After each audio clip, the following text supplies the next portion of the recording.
very much. You've already had two excellent presentations on sustainable development, one by Tom DeWeese and the other by Donna Holt. They're both very knowledgeable about this subject. I hope that you will find this as at least as informative as theirs was, and of course mine's coming back, I think, next time.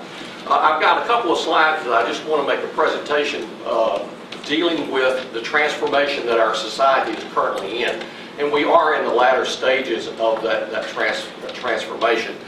In this particular slide that I put up here, is actually an organizational chart for every society that man has created since recorded history. There is one exception, and we'll look at that in just a minute. All you have to do is plug in the various articles here. For instance, the book of philosophical teaching. You have to have, of course, an entity that enforces that teaching and sees to it that it's taught to the children in society. And then, of course, the governmental representative that is usually partnered with the religious teachings.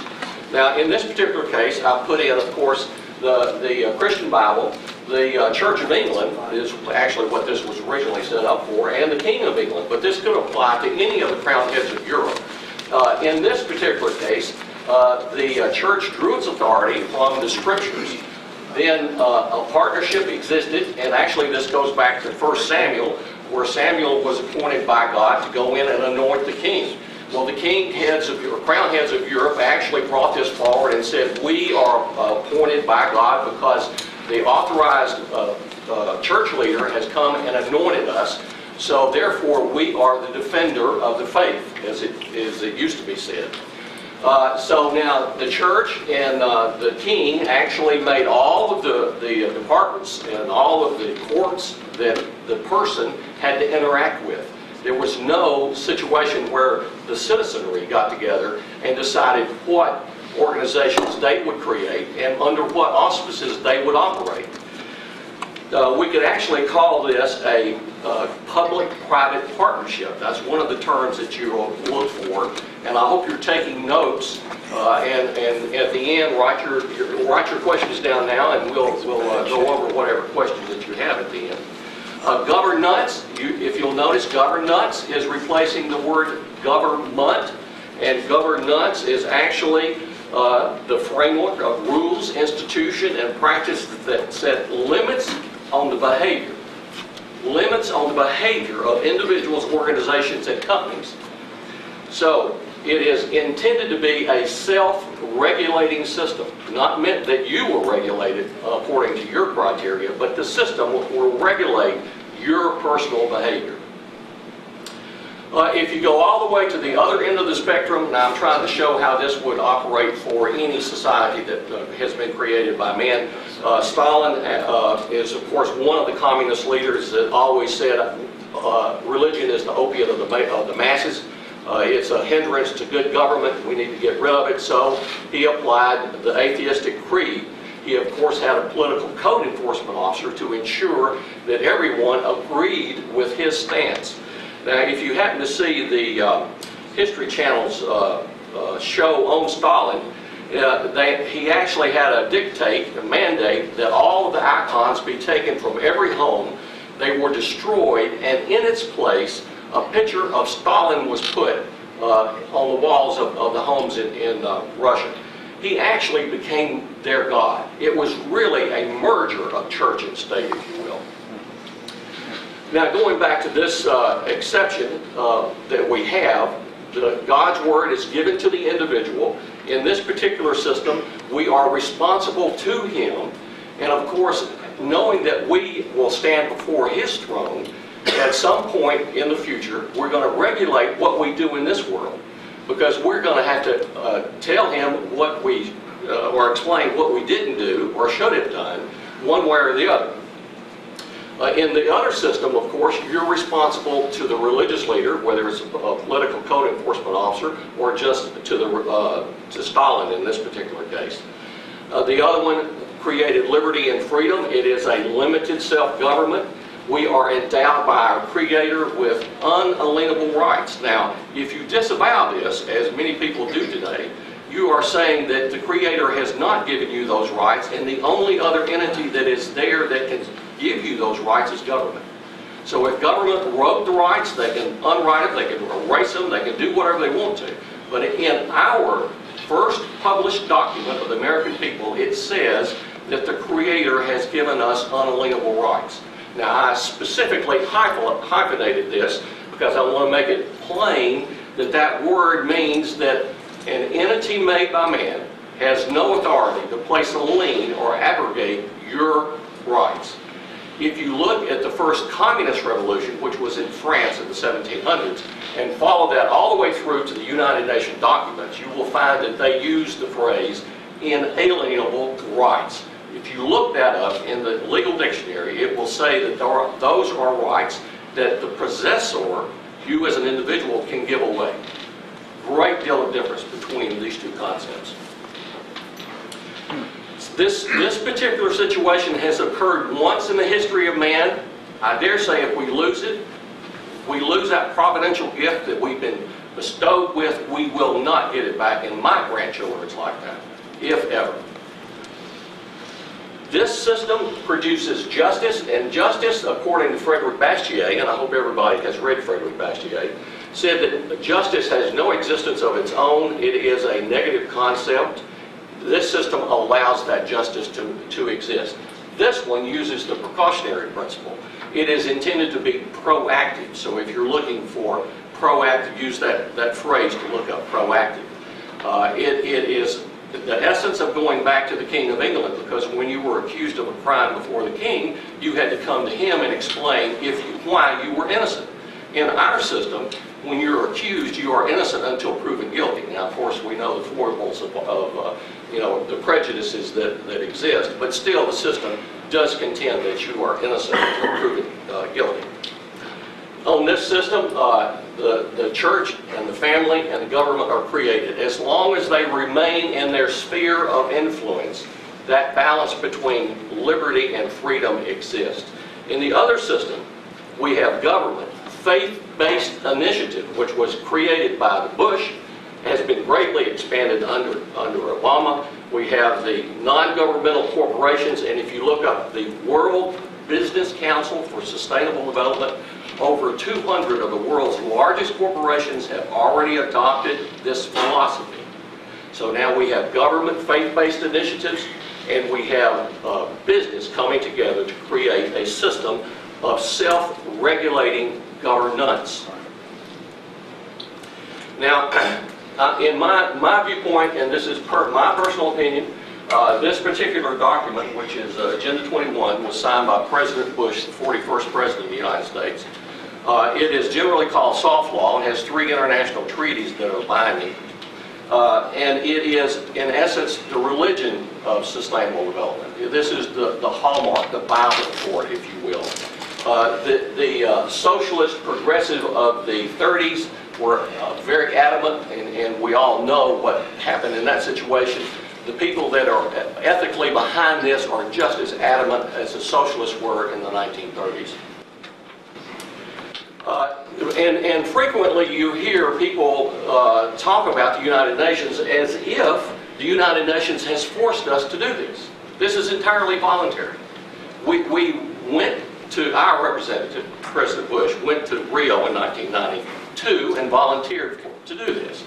10 years later, they had a conference in Johannesburg, 2002, and we submitted a voluntary report, 156 pages, detailing how we have spent our money and what programs we have entered into in order to bring this about and implement this in our society. Now, this is on a database at the United Nations. You can go down and pull up any one of the countries, 178 countries within the United Nations system, and access this particular, or the documents that the various countries have submitted to the United Nations. This is the second report, this 2002 report.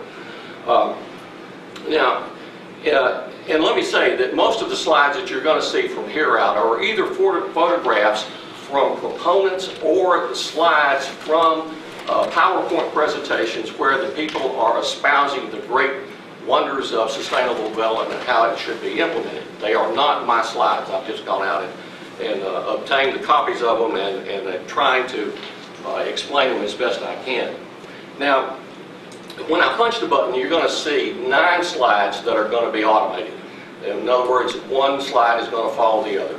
And you're going to hear a man that was standing on the stage in the 2002 plenary session talking to a group of young children. He's supposed to be a very wise man, telling these young children what is wrong with the situation globally. And you're going to see photographs of what was occurring on the stage. Now, the individual that's talking has a very heavy accent, so I printed the words, and you'll be able to follow the words and understand what he's saying. Now, after he gets through, you're going to hear Colin Powell, who stood before the dignitaries at this conference and say that President Bush, the 43rd President of the United States, and the American people have an enduring commitment to sustainable development. So now, if everything works right, we're going to, and I've got the volume, so I may have to adjust the volume if it's not good enough. So, life began with the earth, then came the plants, the animals, and finally the human beings. Yes, we are all children of Mother Earth. That is why we must take care of her and make her custodians. She is the hand that feeds us and the heart that heals us. But I'm sad to say, we are failing. Greed and foolishness are eating deep into the fabric of humankind. We are failing to love and care for Mother Earth.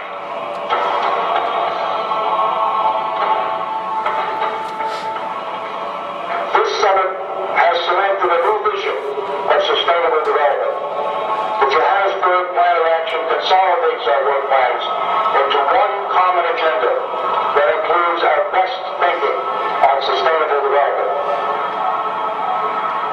Ladies and gentlemen, President Bush and the American people have an enduring commitment to sustainable development. well, do we? How can we have a commitment to anything that we don't know anything about? Right. And our officials claim that they're not instituting this. It is my contention that we must have some kind of public discussion about this before we can proclaim any kind of commitment at all. Now, the next about 4 minutes, maybe 5 minutes, is testimony from the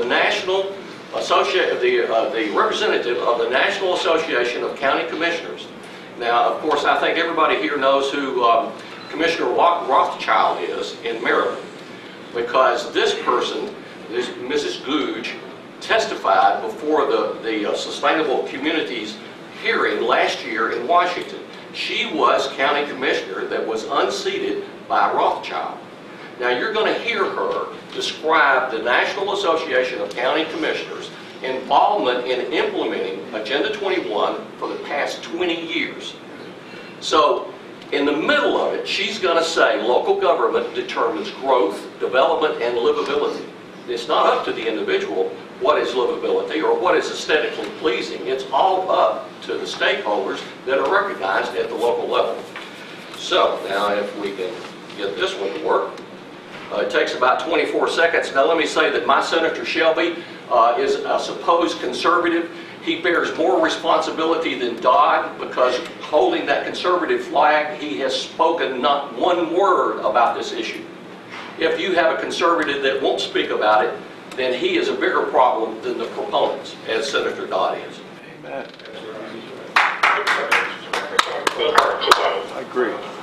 NACO is the only national organization representing America's 3,068 counties. Supports the Liberals Community Act to provide incentive grants to local areas for regional planning around housing, transportation, environment, energy, land use, and health initiatives. Last year, NACO passed a resolution supporting your legislation. Rural, suburban, and urban counties have been pursuing local strategies to create livable communities and implement sustainable development for decades. NACO has worked to support our members in achieving sustainable development for more than 15 years through assistance on issues including smart growth and planning, sustainable economic development, and business retention. Priorities now include clean energy development and disaster recovery. In 2007, NACO began the Green Government Initiative, providing comprehensive resources for local governments on all things green. Planning for sustainable communities is by nature a regional effort, whether individually with neighboring jurisdictions or through regional councils. Counties have the primary role in planning and economic development decisions impacting and determining growth, development, and livability. Many rural and mid-sized counties would like to begin sustainable planning and development, but lack the resources to do so. The grants would be available to meet the needs of the counties to begin the process for sustainable development or for implementation, which is why this legislation is so very important. Carroll County, Maryland has a population of 175,000. We have created 3 LEED certified green buildings, which are oriented for site optimum lighting and solar control, extensive stormwater management, geothermal systems, and the use of high recycled content materials. To reduce our carbon footprint, we invested in the purchase of hybrid cars for our fleet, as well as hybrid vans for our transportation system within Carroll County. Carroll County also participates in the Energy Management Initiative provided through partnership with the Baltimore Metropolitan Council, or the BMC. We are an active participant on the Regional Sustainable Council of the BMC, promoting coordinated policies amongst regional districts and jurisdictions to adopt alternative energy and sustainable plans. To preserve our rural history, we implemented an installment purchase plan for farm preservation, and this allows us to purchase development rights by leveraging our money so more land can be purchased at today's prices. To date, we have placed over 60,000 acres into permanent preservation on our farms, and our goal is 100,000 acres, which is 1/3 of our county. NACO continues to believe sustainability should be encouraged through a federal grant program, rewarding regions and communities undertaking sustainable programs. NACO believes all communities should be eligible for the program, and we support funds being set aside for a subcategory of all rural areas. Efforts at local and regional planning are hindered when federal funds are not granted directly to local governments. NACO appreciates the bill, allows counties to receive the fundings directly, and I think that's most important. And so today I do thank you for the opportunity to testify. We appreciate the opportunity, Chairman Dodd, and look forward to working with you. Well, thank you very, very much. Well, now you kind of get the idea of how long this has been going on and how deeply involved. The Alabama Association of County Commissioners has been doing this for a number of years. They disavow any connection whatsoever to the United Nations agenda, and yet everything that they promulgate brings about the very thing that she's been talking about. In this particular slide, the bottom, of course the top half is still my interpretation. The bottom half is intended for teachers that are going to teach sustainable development to children. And it's actually from a UK website. We have the 3 most recognized logo of sustainable development, the 3 circles, economy, social, and environmental. It is said that where they come together, sustainable development is occurring. It is never a status quo. There is always one more rung. Every time you comply with one regulation, there is a new regulation under this sustainable development that you must comply with. Notice that knowledge, understanding, skills, attitudes, behavior, values, and behavior, remember, it's part of governance, have to be reflected in your action. We want to instill a behavioral change in children so that their actions reflect what we have been teaching them. Now, if you're looking for a word to look up globalization. And you'll notice that there is no connection between the national or state government, between local. It's actually think globally, act locally. And that's a phrase that was created by the Club of Rome back in the mid-90s. It is to get around the problems associated with state or federal governments that cannot enact GHG regulations or some of these other things, so that communities around the country would actually adopt GHG regulations and enforce that at the local level. Let me go on to the next slide. Now, I'm going to use this particular slide to divide the rest of the presentation into subject matter. Just as all roads led to Rome, all avenues of your life, all venues of your life lead to sustainability. And actually, in my opinion, we should be hearing sermons from the pulpits in this country about this subject. You could pick out any one of these subjects. For instance, here is corporate social responsibility. Remember, I've already said that we have over 200 of the world's largest corporations that have already joined into this program. They have CSRs, corporate social responsibility reports, that they put out every year in order to show that they are compliant with this process. You can pick up any one of these subjects. Now, I'm going to pick up next on food policy, which is actually one of the newer subjects that I have run into, and social health, and connect and try to show you what's going on with food policy and social health. Now, this is from Clackamas County, Oregon, and we have a green ribbon committee. Of course, we don't have any blue ribbon committees, and we want to make sure that opportunities and incentives to meet sustainability goals. Remember, we have those goals that everybody must adhere to, and we want to make sure that agriculture and natural resource-based industries meet those goals. And notice that we have an urban center. Now, you in this state have already gone through a fight over UDAs. They're called urban development areas. In other places, it was originally called urban growth boundaries or utility service areas. And we have a metropolitan food shed. Everything that is grown inside that metropolitan food shed is intended to be consumed in the urban area. Notice we also have watersheds and energy shed. A sustainable community is one that creates all of its own air, water, electricity, everything associated with what man needs is created within that urban center. Nothing leaves that community. And that's actually part of a Habitat 2 Gold Medal Award. With any of these new things, or new concepts, you're going to have new words and phrases that's going to be generally created. And this is one that I ran across, a locavore. He is merely someone that has committed himself to consume only food harvested, generally speaking, within 100 miles of his home. And here are two magazines that actually have articles about this. Now, in this particular magazine, this individual has a very low ecological footprint. Remember, Mrs. Googe in the presentation just talked about her carbon footprint.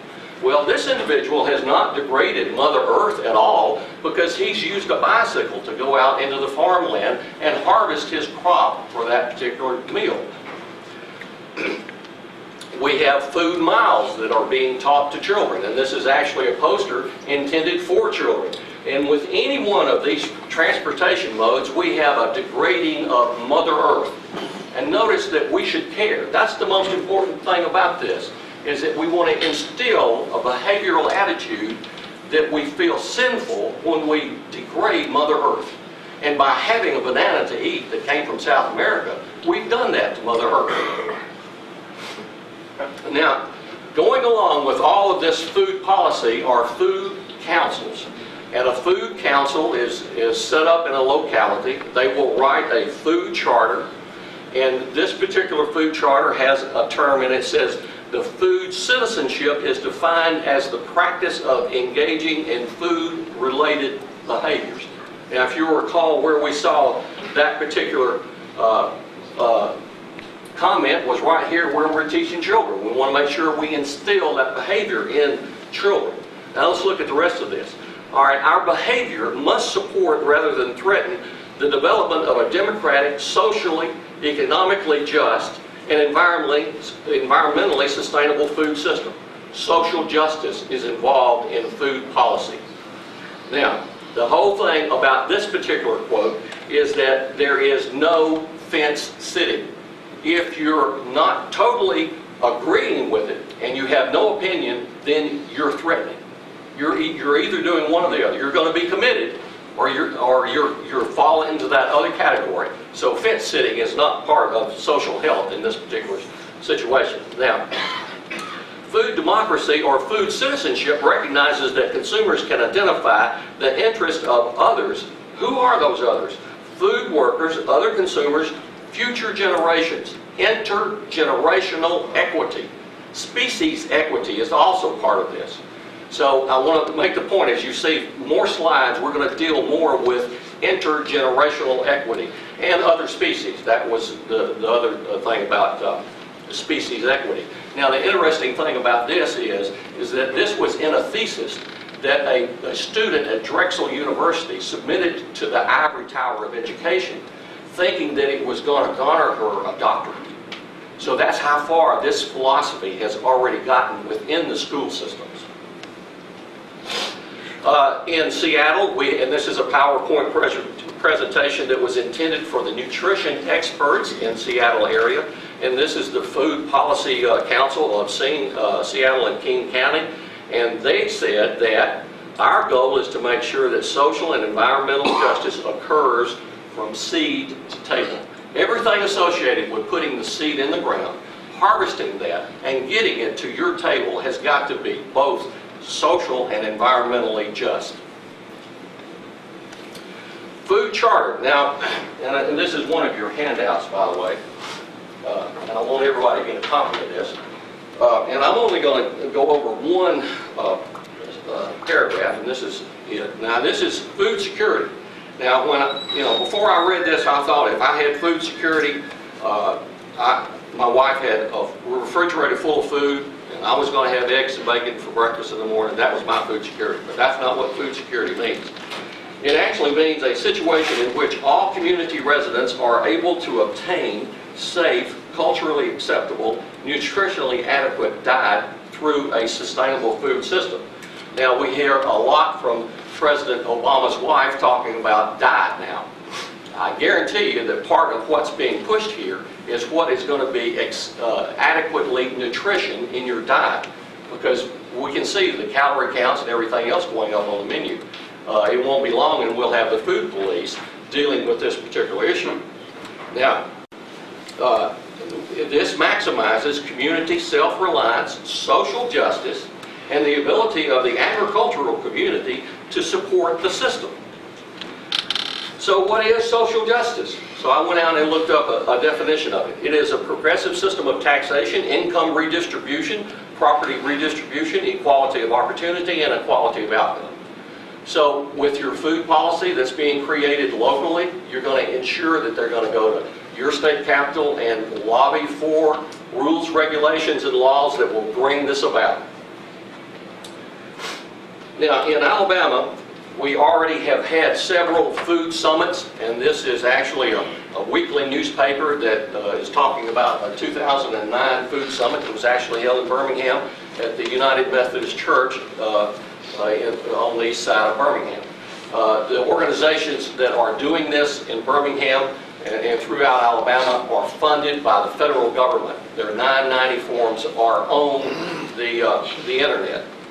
Now in Virginia, you have the participating groups at the bottom, and this is, I know you can't read it, this is the Virginia Cooperative Extension, Virginia Tech, Virginia State University, and these are the participating organizations that are forming a food council in the state of Virginia. You're right along with Alabama, maybe a little ahead of us. Now, we have a flyer, a brochure that I want everybody to get a copy of. And it dispels some of the myths that are being perpetrated on the farmer. Actually, what is going on is that the farmers are being contacted and they talk to them about organic food and certification of organic food.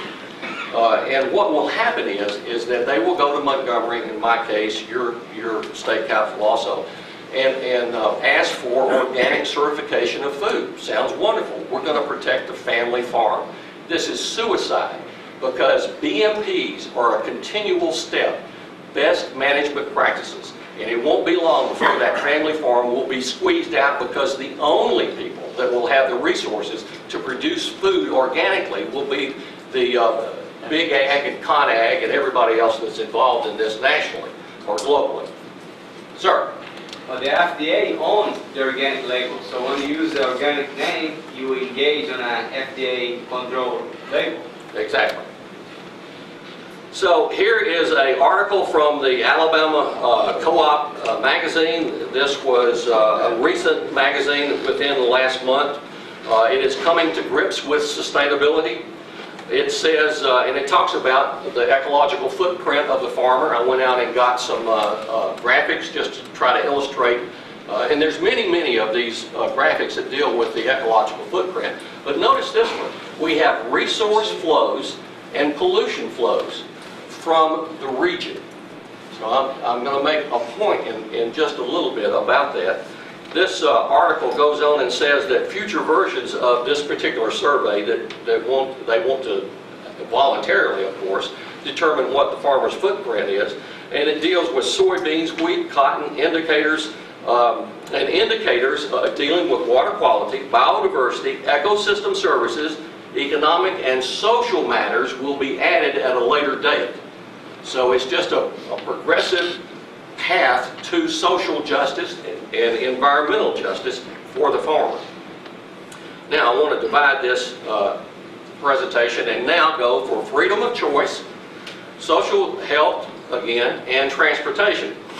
Now if I said to you freedom of choice, I'm sure that everybody in this room would have some idea of what I'm talking about. They already have a definition worked out in their mind about what freedom of choice means. When you go to these meetings with planners or your county commissioners and the planners sitting there or the county administrators sitting there, these people have been schooled in definitions that are completely opposite from what you think they are. Now, this definition that I'm going to show you next came out of this book, and this is Under Construction Tools and Techniques for Local Planning. It is a publication of the state of Minnesota. So I try to use always documents from an official entity such as a state government. And on page 73 it actually says that people should be able to choose where they live and do business as long as they pay the identifiable cost of those choices and do not impose unaccounted for cost on other people or nature now or in the future. Intergenerational equity is involved in freedom of choice. So if you live outside of the urban growth boundary, then you have, and you crank your car up. Well, let me go on because I've got a little more explanation. We have to identify and compensate the disadvantaged. Of course, they're human beings, other species, current and future. Now, let me ask you, if that's the definition, what would economic development mean under this auspices? So when you hear a planner say, oh, we want to help you with your economic development, he's got an entirely different definition that he's working under. You leave the room thinking that you've got a consensus. You've just been consensed. Now, transportation. I always thought, as food security, I thought, I had a full refrigerator. I thought transportation was to get me from point A to point B. But this clearly says that transportation is not an end of itself. It is merely a means by which we support individual and collective goals. Socialism, can we say that word? So if you look at the transportation funding options for the state of South Carolina, this is a report. You can actually go online and look this report up, 2003 to 2022.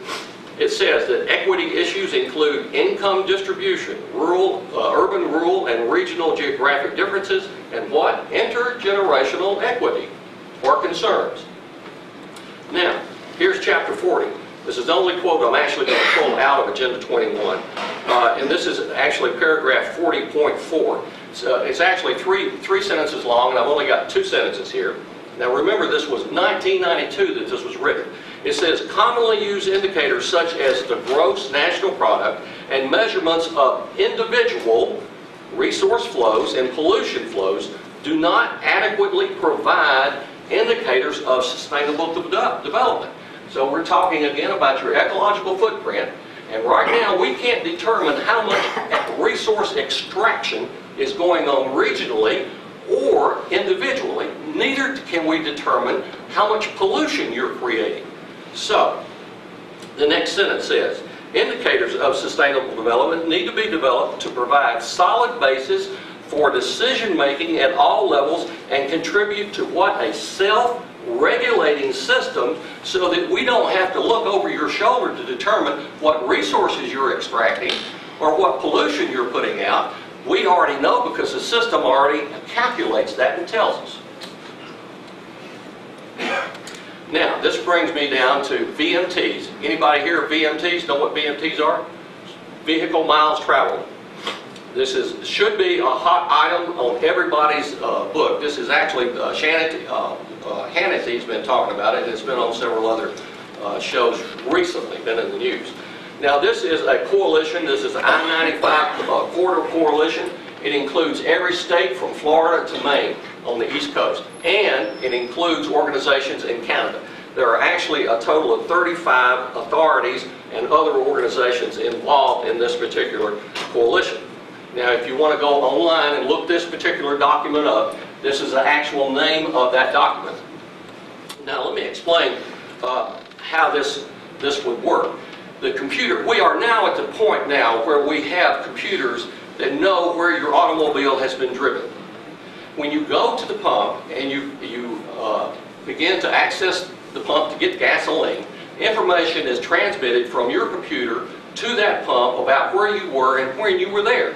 In other words, if you were there when the weather was foggy and it meant that the greenhouse gas was held down, you may actually have to pay a higher mitigation fee for endangering the environment for flowers and insects and future generations of flowers and insects in order to mitigate for your actions. Now, that's actually in the discussion. Now, let me go just one step further, which is just an opinion of mine. The University of North Carolina has an urban institute, and they recently had a conference where they discussed the degrees of disadvantage. Now, here are the degrees.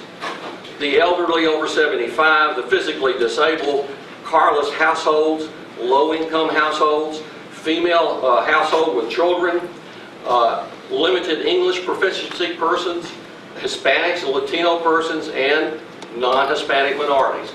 So now, let me ask you, if you have now subdivided the disadvantaged and you are among the advantaged group and have had generations of advantaged group, when you go to the gas pump and you access that pump and that information is transmitted, that computer is actually going to go out and look at all of your databases. Now, I don't know if you have one of these, but when I go to OfficeMax, I scan this and I get a credit, or I get some kind of discount. But now that database is accessible by that gasoline pump. So it's going to look and see at what I purchased at OfficeMax and determine whether my ecological footprint is over a certain amount and determine how much I have to pay in order to get that gasoline. So I think that that's a pretty good assessment now of where this will eventually go. Could they do the same thing with an ordinary credit card? Sure they could. Sure. Sure. Okay, this is just some logos that I put together that I think are interesting on the top. This is the Earth Rights Institute. They want to make sure that the Earth's rights are recognized. In a few minutes you will see the Pledge of Allegiance to the Earth. They are pushing that pledge. Next is Vanderbilt University. You can type in any university you want to in sustainable development. You will come up with some kind of hit, multiple hits, and this one happens to be Vanderbilt. Right here is the Campus Sustainability Conference held by the American Association of Community College. It was a 6-day conference. This is the second most recognized logo. It's the three-legged stool. One of the legs represents one aspect of sustainable development, social, economic, and environmental. This is in Elmore County, a very rural county just above Montgomery, the state capital. And this was actually in their comprehensive plan, and they actually had the most recognized definition for sustainable development. And the county commissioner said it's not sustainable. We don't have anything to do with sustainable development, and yet here it was in their comprehensive plan. This is the mayor of Eufaula, Alabama, the first recognized sustainable community. He partnered with the Audubon Society. He is drawing those same 3 circles of sustainability on that dry eraser board.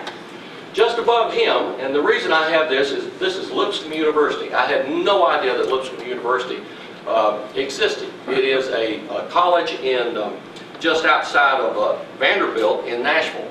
They are a they are a Church of Christ supported college. Now, I have a very long-time friend that is a member of the Church of Christ, very conservative. I was absolutely stunned to hear that they actually have a department, an Institute of Sustainable Practices at this particular college.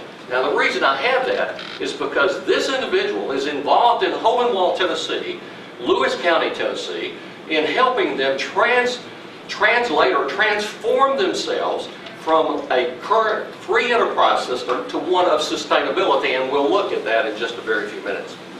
So now, here is the Pledge of Allegiance to the earth, and it may be too loud if I can get this to work.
South of the Mason-Dixon line, but I'm going to quote Lincoln, just for the heck of it. Lincoln said at some point that whatever is taught in the schools of today is reality tomorrow. I guarantee you that their reality is already set in these young children. And if we don't get off our duff and do something about this, there will be no rights recognized at all in their life as they grow up. Now, here is the next slide. This is Lewis County, Tennessee. Like I said, it's a very, very rural community. They're going to use permaculture to transition to sustainable development. This is the first initiative in Tennessee. This is a global program. There are many of these going on currently within the United States. And they actually have a magazine. And I have a copy. I don't have it with me. But it espouses the philosophy that you're about to see in this magazine. And they make no bones about it. Now, the very first thing, this is a proclamation. This is also a handout. And I want to go over just one paragraph of this.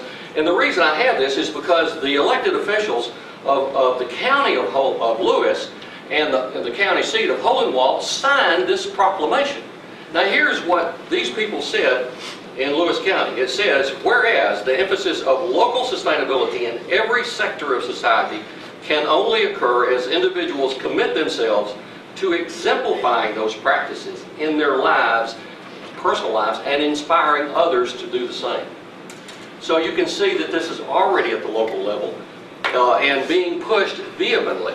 Now, the very first thing that this community did, now we all know that the dollar is being trashed and we're losing our wealth that has been stored in the fiat currency. But they issued a local currency, and it was sold on the point that you're going to hold the wealth within the community. Now, if you're as old as I am, I grew up in and around the coal industry and steel industry. They issued scrip.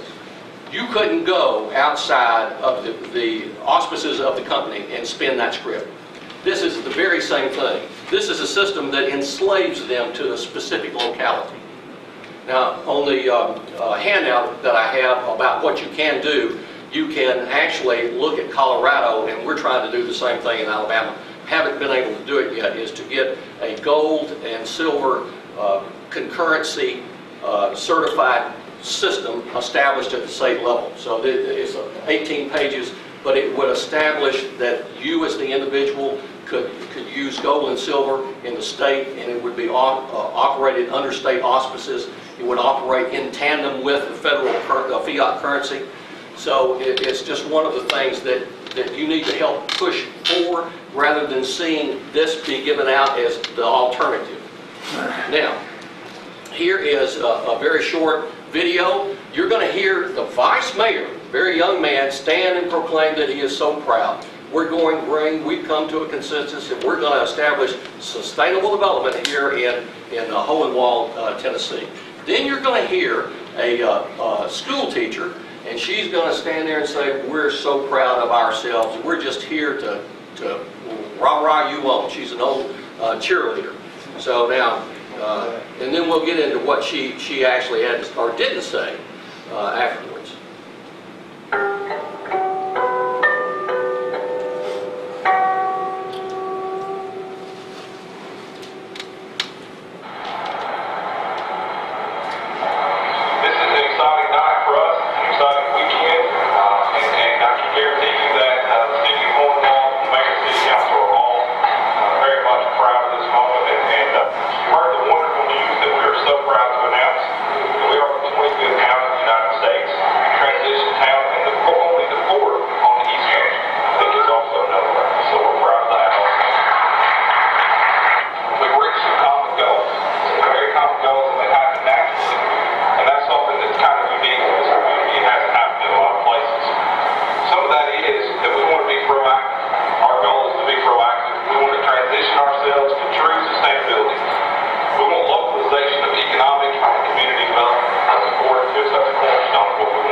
The very first thing is that permaculture is actually two words. They took permanent agriculture and merged it together. That's how they got the word permanent agriculture. So if you can imagine this very small community saying, we're going to leave any kind of industry behind. All we want to do is be permanently an agricultural community.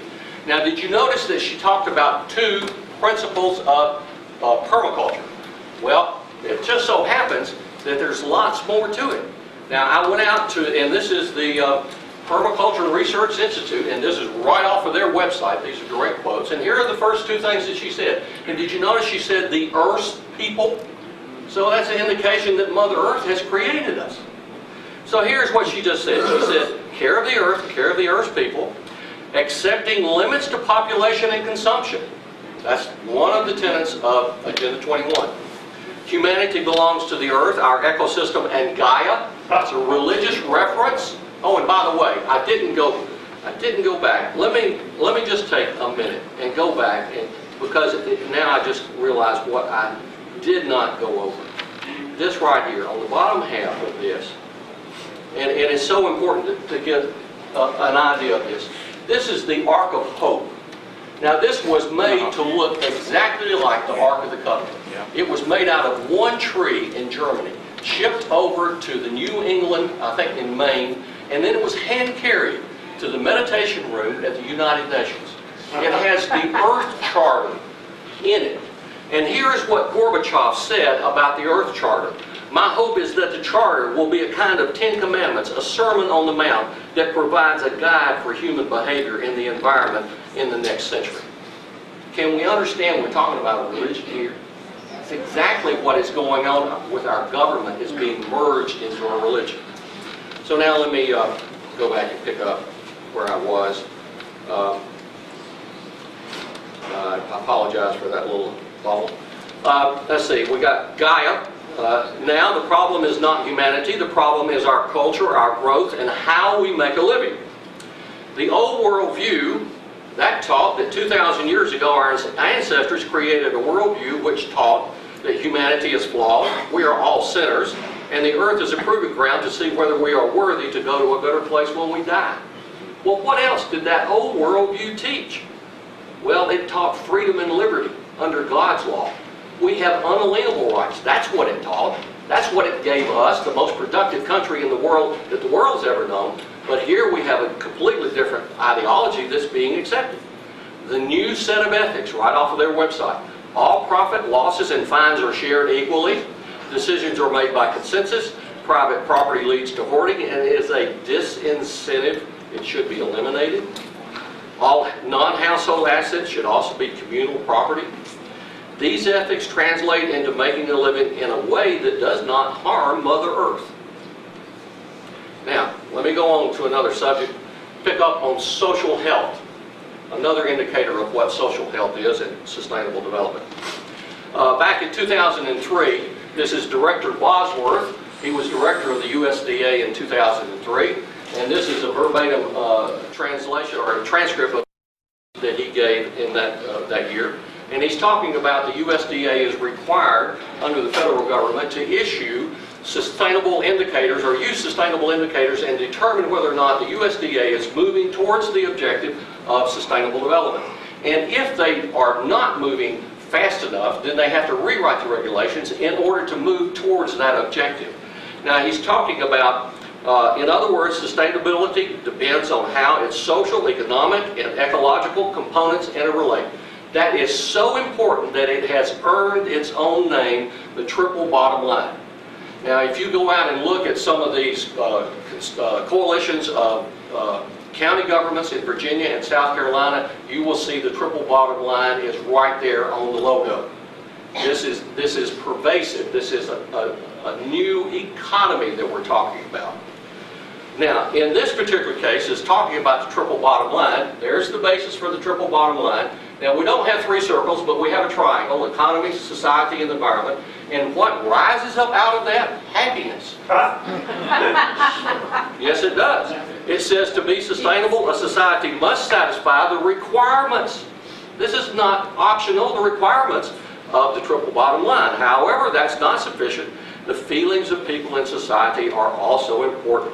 Even if the triple bottom line requirements are satisfied, society is not sustainable if you feel unhappy. Therefore, we define a society that is one that satisfies the triple bottom line and makes you feel happy. Now, what would make you feel happy? They get rid of it. Hold on, wait a minute, here comes the punchline. This is what this slideshow says. Universal health care would make you happy.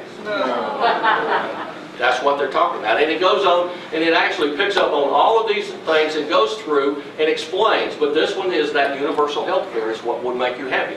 Now this is GSF. GSF. Gross Social Feel-Good. That's the actual name of it. Now, I know that's humorous, but if you go to Appendix C and look at the survey from the 2002 Washington County survey, you're going to see a social feel-good survey. You just didn't recognize it. They didn't say this is a social feel-good index, but it's already there. That was 2002. This is Abingdon, Virginia, correct? Washington County, yeah. Okay, now we're going to talk about land use planning and greening of development.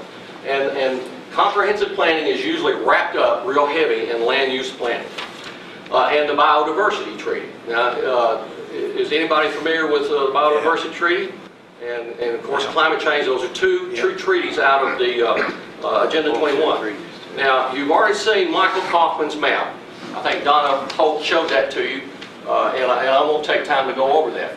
But now that was made or drawn by Michael Kaufman back in the late 80s, maybe early 90s, and it was his interpretation of what was going to happen. Well, now we're a number of years past that, and sure enough, here is the actual map. This is a slideshow presentation created by Region 4, the EPA. They have already mapped the southeastern United States.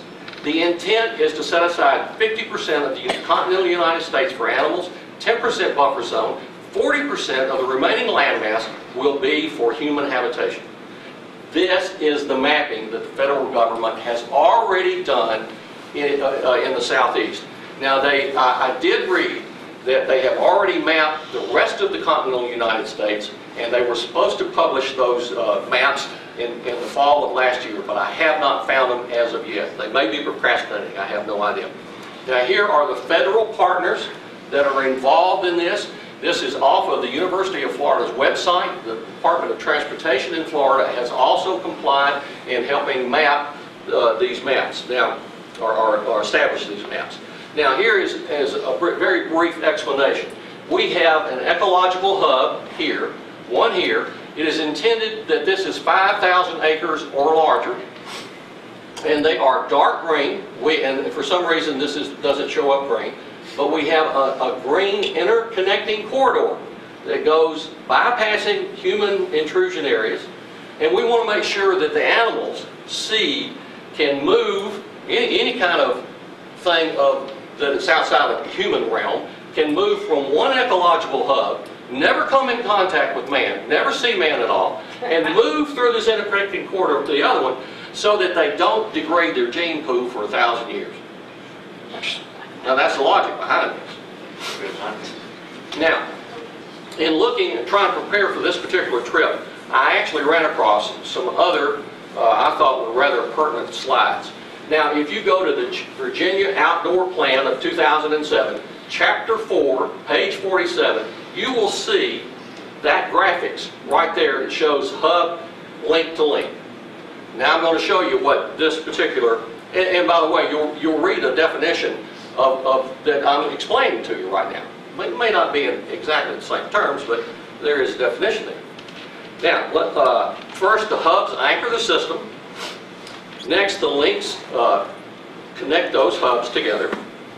Then we have small areas that may not be attached. So you may actually have a hub that doesn't have an interconnecting corridor. Now, whose land is involved in this? Public, private, and nonprofit land. Then we have this, what scale is this? Well, this is going to be statewide, regional, and community. Have you got a linear park? Have you got a rails to trail? All of these things are involved in this particular treaty. Next, landscapes. Well, we've got urban, suburban, rural, and wild. I don't know anything that's left out. It's all connected right here. So, now here's the further explanation. Core areas contain fully functional ecosystems, natural ecosystems that provide high-quality habitat for who? Plants and animals, not human beings. Next, we have what I generally call buffer zones. That's what they're usually called. And they are, talks about core areas or contiguous natural cover. Next, we have the interconnecting corridors that it allow animal movement and seed and pollen transfer between the hubs. Just exactly what I said. So, kind of confirming. Now, here is where we have interposed the graphics over an actual photograph. This is from Charles County, Maryland, just across the Potomac River. And it says that corridor link, let's say, allow animal and seed to move, so we've just restated that in this next slide. Now here is the interconnecting corridor. Now I would imagine that that black line is at least several acres wide. It's not just a fine line in the sand. So that would be your buffer zone. And in the center here would be a no human intrusion zone. And notice what it says. Wind through human-dominated land like agriculture or development. Allow animal, seed, and pollen movement between core areas. I don't know how we could make it any more plain. Now here is what Charles County, and this is right off their slide, the hubs, the corridors, and this is what Charles County will look at like after everything's all said and done. Now, the Southeastern Ecological Framework has already mapped Kentucky and Tennessee. And what I have here now is Virginia. Virginia's not mapped, so when I punch the button, you're going to see the Southeast Ecological Framework slowly fade in, and you'll see how much land area is covered under this program.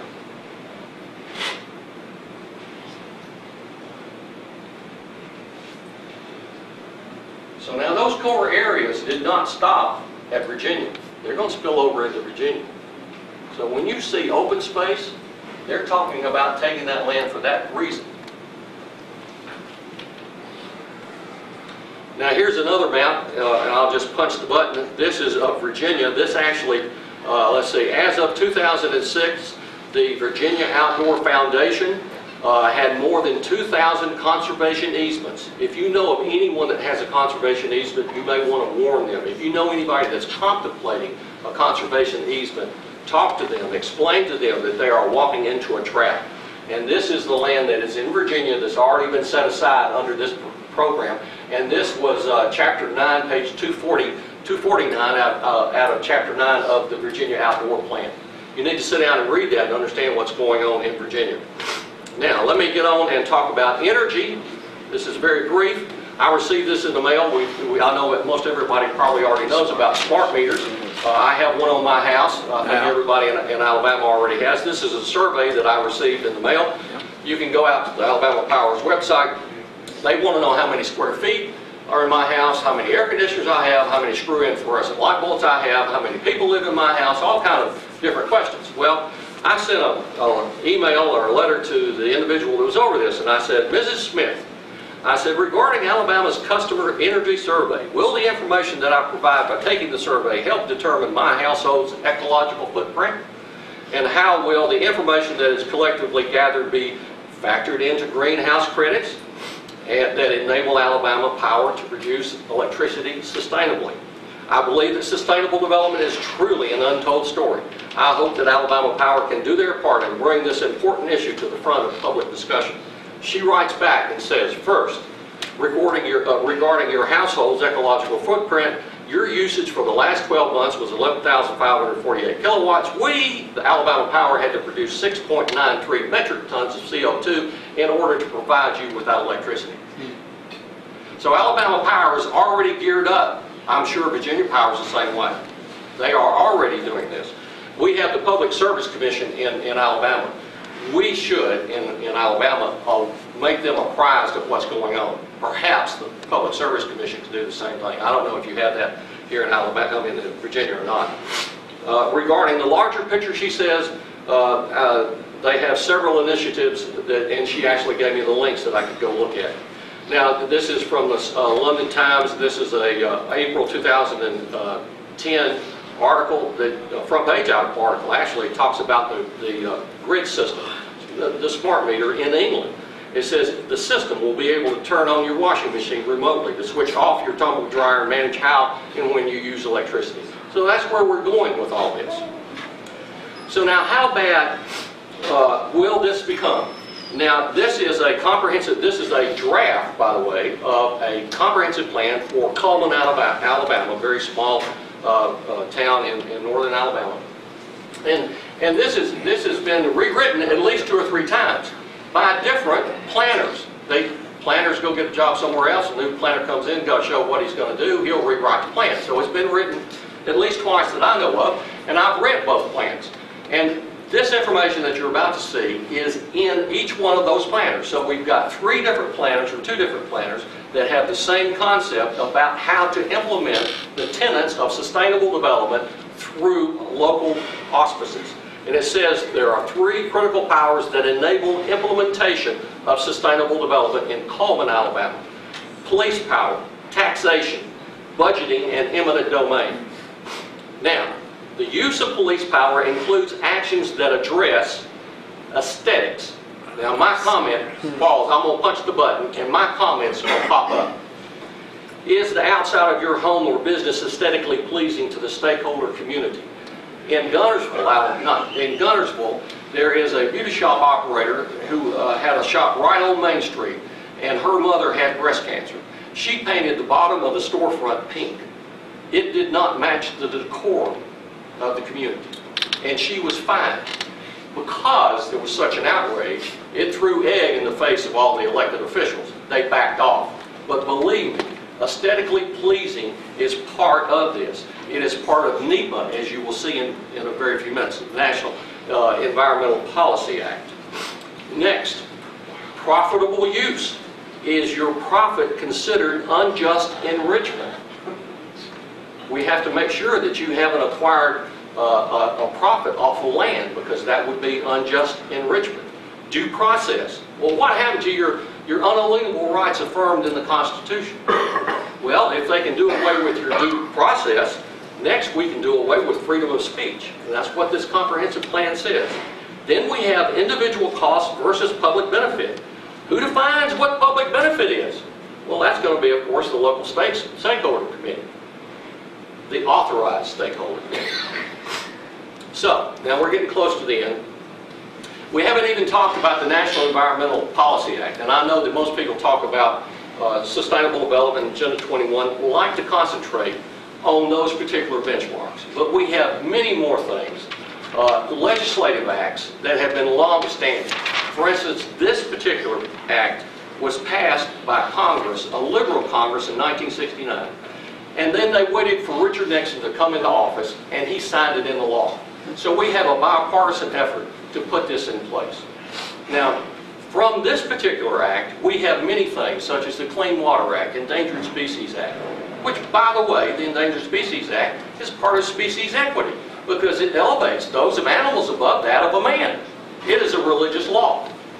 Now, what this is one quote, just one sentence.